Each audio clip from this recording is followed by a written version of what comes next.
우리 지금부터 시장 얘기 좀 해볼게요.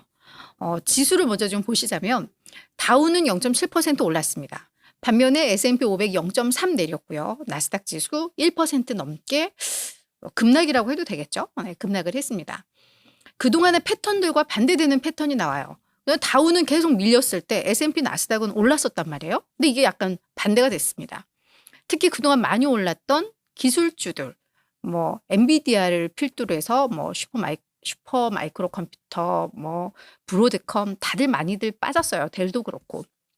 어떻게 보면 시장에 요 키높이 과정이 아닐까라는 생각이 듭니다. 한쪽으로만 너무 쏠림 현상은 오래 못 가잖아요. 그래서 그런 점에 있어서 약간의 이제 키높이 흐름들 나오는 것 같습니다. 그래서 오늘은 금융주라던가 에너지주들이 좀 많이 반등을 했던 것 같고요. 기술주 진영은 전반적으로 많이 조정이 나왔습니다. 다만 그동안 많이 못 갔던 애플이라던가 이런 종목들은 또 약간 선전을 하는 느낌이 좀 나왔죠. 그래서 그냥 키높이였다. 키높이 맞추기였다라고 해석을 하는 게 어떨까 싶어요. 블루칩 데일리 트렌드 리포트에 레리 텐타렐리라는 최고 기술 전략가가 뭐라고 했냐면 엔비디아 조정은 매우 건전한 것이었다. 건전한 것이다. 라고 이야기를 하면서 지난주와 지금 아주 건강한 로테이션이 이루어지고 있다. 같은 말인 것 같아요. 요 키높이. 그러면서 이것은 기술 분야에 있어서 정말 좋은 일시중지다. 계속 갈 수는 없다. 일시중지했다가 가야 된다라고 이야기를 하면서 지금 후퇴하고 있었던 다른 부분으로의 이제 복귀라는 점에 있어서 지금 시장 흐름 좋다, 건전하다, 건강하다라고 분석하고 있습니다. 물론 약간 부정적인 의견도 있었어요. 도이치뱅크에서는 지금 기술주들이 거의 역사적 정점 수준까지 다다랐다. 그러면 여기에서 이익 실현 욕구 나올 수밖에 없다. 여기에다가 점차 시장도 위험 선호 심리가 조금씩 약화되는 게 좀 포착이 되고 있고 그동안 너무 많이 오른 데 대한 뭐 부담일 수도 있고요. 그리고 최근 자사주 매입, 기업들의 자사주 매입이 약간 주춤한 모습을 보인다. 그래서 2분기 실적 시즌 전까지. 근데 2분기 실적 시즌도 이제 얼마 안 남았어요. 한 7월 초부터 실적 시즌 시작이니까 그죠. 그래서 이때까지는 이런 소강 상태가 지속될 수도 있을 것 같다. 그래서 실적 모멘텀이라던가 뭐 이런 게 강력하게 나오기 전까지는 소강 국면이 이어질 수도 있다. 라고 이야기를 하고 있습니다. 그래서 지금 시장 뭐 다소 보수적으로 보는 데마저도 그냥 일시적인 소강 상태로 보잖아요. 그래서 뭔가 시장의 모멘텀이 꺾였거나 바뀐 건 아닙니다. 그래서 그런 점에 있어서 오늘의 조정을 그냥 건강한 조정으로 해석을 해도 되지 않을까 싶습니다. 특히나 이번 주 후반에 우리 개인 소비지출 물가지수가 나와요. 예, 연준이 가장 선호하는 가장 주의 깊게 보는 물가 지표가 이번 주 금요일 날 나오기 때문에 이를 앞두고 약간의 뭐 경계심이 나올 수도 있을 것 같아요. 근데 최근 나왔던 물가 지표들이 다 안정을 찾아가는 그런 흐름들을 보였기 때문에 그렇게 이 추세대로 나온다면 나쁘지 않게 나온다면 오히려 시장은 또 주 후반부터 힘을 내주지 않을까 뭐 이런 기대감도 갖게 됩니다. 그래서 이번 주에는 뭐 주택 지표들이 좀 많이 나올 것 같고요. 1분기 GDP 확정치가 나옵니다. 근데 뭐 계속 뭐 속보치, 잠정치가 나왔었기 때문에 거기에서 크게 달라지지 않는다면 이거에 대한 중요도, 민감도는 뭐 크진 않을 것 같고 결국 핵심은 소비지출 물가지수 PC가 될 것 같다. 그리고 이번 주에 실적 공개도 굵직굵직한 기업들이 조금 나와요. 페덱스가 화요일 날 하고 마이크론테크 이게 또 매우 중요할 것 같아요. 이게 수요일 날 나오고 나이키가 한 목요일 정도 또 나올 것 같으니까 이런 것들이 시장에 미치는 영향, 특히나 마이크론테크의 영향이 좀 클 것 같아요. 영향력이. 그래서 이번 주에는 이런 것들에 포인트를 맞춰서 시장을 좀 봐야 될 것 같습니다.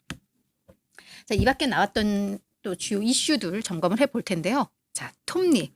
펀드 스트레스의 톱니. 대표적인 월가의 강세론자입니다.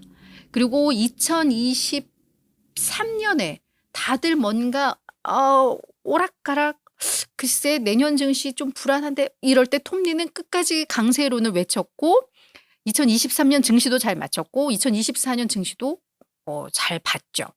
남들은 보수적으로 봤다가 계속해서 이 전망치를 높이는 것과 달리 톱니는 당초부터 제일 높은 목표가를 제시를 딱 했었죠. 그러고 나서 변동이 없었어요. 근데 워낙에 시장이 잘 가고 남들이 다 상향 조정을 하다 보니까 이제 약간 밑에 있는데, 톱니는 원래 2024년 요 목표치를 5,200을 제시를 했었죠. 그러다가 근데 톱니는 원래 많이 바꾸지를 않는데요. 그래서 한 6월 말, 7월 초 요맘때쯤 해서 또 전망치를 한번 업데이트를 하는데, 아마 이번에 업데이트를 하면서 5,800 정도까지 높일 것 같다라는 얘기가 나옵니다. 톱니는 계속해서 기업들의 수익 방어력, 뭐 수익 성장 이런 것들을 고려했을 때 어떤 시장에 대한 멀티플을 조금 더 높여야 된다라고 이제 주장을 하는 것 같아요. 그래서 지금 5,200을 아마 5,800 정도로 높일 것 같고, 요게 조만간 나올 것 같다라는 얘기가 좀 나오는데, 요것과 별개로 S&P 500 지수가 10년 내에 15,000 간다라고 이야기를 하고 있습니다. 네, 우리 빠칭코에서 많이 보던 뭐 그런 것들이에요. 뭐 비트코인 뭐 100만, 1000만 달러 간다, 뭐 이런 것처럼. 톱니가 이렇게 보는 이유는 일단 실적인 것 같아요. 역시나 톱니는 뭐라고 이야기를 하냐면 연간, 그러니까 지수가 20%씩, S&P 500 지수가 거의 뭐 20%씩 상승을 할 것 같고, 그렇게 되면 지금이 한 뭐 5,400 뭐 이러니까 15,000, 한 300까지도 간다라고 이야기를 하고 있는 건데요. 그 핵심 근거로는 기업들의 수익 성장을 예로 들고 있습니다. 그래서 코로나19 때 경제 상황이라던가 기업들이 훨씬 더 탄력적이라는 사실을 입증이 되었고, 특히나 기업들의 수익 관리 능력이 우리가 기대했던 것 이상이었다. 그래서 이제는 시장에 대해서, 기업들의 실적에 대해서 오히려 더 많은 신뢰가 간다라고 이야기를 하고 있습니다. 여기에 AI 효과가 기업들의 수익 성장에 이제 크게 기여할 것이다라는 건데, 매년 나가는 인건비를 아마 줄이게 될 것 같다, AI를 통해서. 다만 AI라는 어떤 이런 자동화라던가 이런 것들에 대한 자본 투자가 아마 필요한 뭐 그런 국면이 있을 것인데, 오히려 기업들의 수익에 있어서는 자본 투자 한번 하는 게 매년 나가는 인건비보다 수익을 더 좋게 할 수 있다. 뭐 그런 관점에서 우리 일자리는 어떡하나요? 뭐 그거는 별개의 추고. 그래서 그런 것들 고려했을 때 S&P 500은 앞으로 꾸준히 우상향이다라고 이야기를 좀 하고 있습니다. 그래서 한번 믿어보자고요. 그래서 진짜 시장 종목 찾는 거 자신 없으면 지수 ETF 그냥 사는 것도 답일 것 같아요. 그죠? 저도 이제 꾸준히 지수 ETF를 사 모을까 고민 중입니다.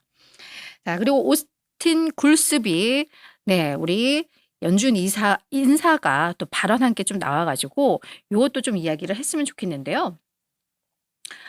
요거는 제가 사실 넣을까 말까 하다가 그냥 넣은 거예요. 이거 세계 이슈 맞추려고.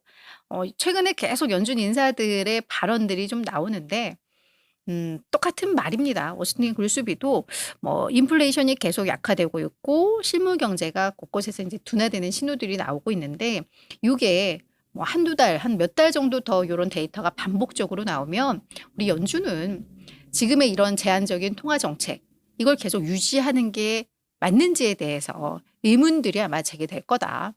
그리고 인플레이션 목표치 2%에 도달한다라는 믿음, 약간의 더 믿음만 되면 아마 금리는 인하지 않겠냐? 뭐 요런 류의 멘트를 했어요. 뻔한 얘기죠. 그죠? 이제는 뭐 새롭지도 않아요. 뭐 비관적으로 얘기를 하든 뭐 이렇게 긍정적으로 얘기를 하든 뭐 지금 당장 할 거야 이런 건 아니라, 다들 데이터가 확인되면 우리는 뭐 할 거야 이 얘기니까, 뭐 요거는 그냥 뭐 요런 멘트가 있었더라 참고하고 넘어가면 될 것 같고요. 마지막은 뱅크 오브 아메리카에서 금 가격에 대한 전망치를 내놓은 게 있는데, 이것도 좀 흥미로워서 가지고 나왔습니다. 1년에서 1년 반 요 안에 금 가격이 온스당 3,000달러에 도달할 수도 있다. 지금 뭐 2,200달러 정도 되죠.